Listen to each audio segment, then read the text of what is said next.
talk about is the Huda Beauty lip contour kit, and I have it in the shade, I'm sorry, where is it? Vixen and Famous, and let me show you how it looks.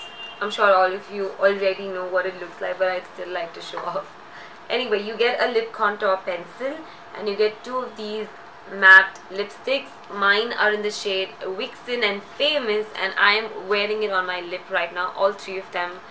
And well, it's highly pigmented, as you can already tell, but at the same time it's matte, so it's supposed to dry my lip out, but it doesn't. It feels like a very velvety matte, and it's not drying out my lips at all like most matte lipsticks do.